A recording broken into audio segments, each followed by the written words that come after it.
living pain-free really makes me feel as if I'm not going to, I have quality of life to live. I think I had reached a point in my life that I thought, okay, maybe this is it. Maybe I just start aging now. and I feel really good, which I haven't felt in a long time. So that's what it's given back to me. It's not it. It's not over. So tell me who you are, where you're from, and a little bit about what you love to do. I'm Teri Nisser. I'm from Scottsdale, Arizona. Mostly I love to be able to spend time with my family. I love hiking and I enjoy photography as a hobby. But really that's it. I would like to be able to spend more time outdoors, which I don't currently do. I just didn't know the right things to do. I would walk and I wouldn't feel better. But what I realized is as I was getting older, one of the issues that I was having was that the repetitive motion was only making my body worse. So I wasn't addressing the real issues, which were prior injuries that I had a long time ago, which I was not addressing, and that's why I was having more pain. And so that's what's being addressed here. There were things I were trying, and no matter how much you research to try to figure things out on your own, I think you can cause yourself a lot of anxiety just by trying to figure out how to heal yourself. And I knew that that wasn't enough, or I wasn't doing something right. So that's why I needed to get help.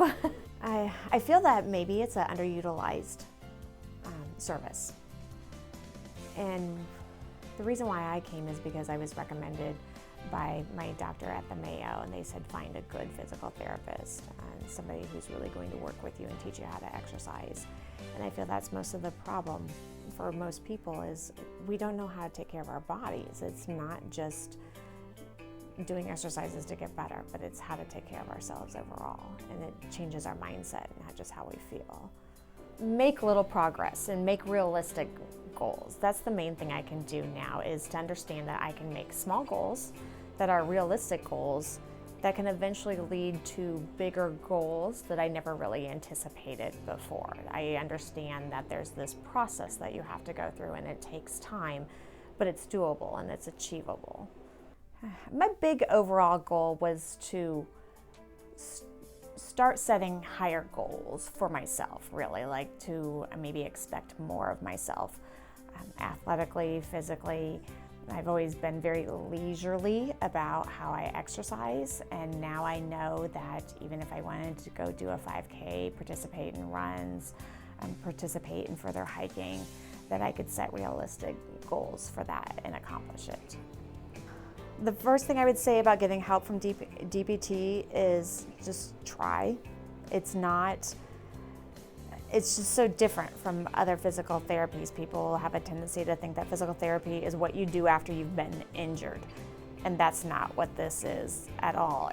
It's a way of changing how you're living your life now. I would say maybe the only hesitation at first potentially was cost, but hands down, it's so worth the investment.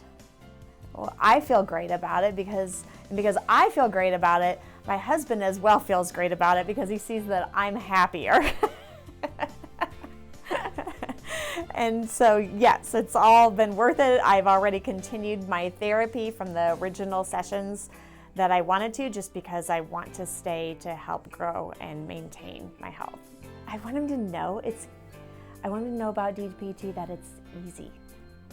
I think we feel that recovery is hard, and they'll start wherever you are, and a lot of times it's what we think versus what we can do, and the thinking can change very quickly.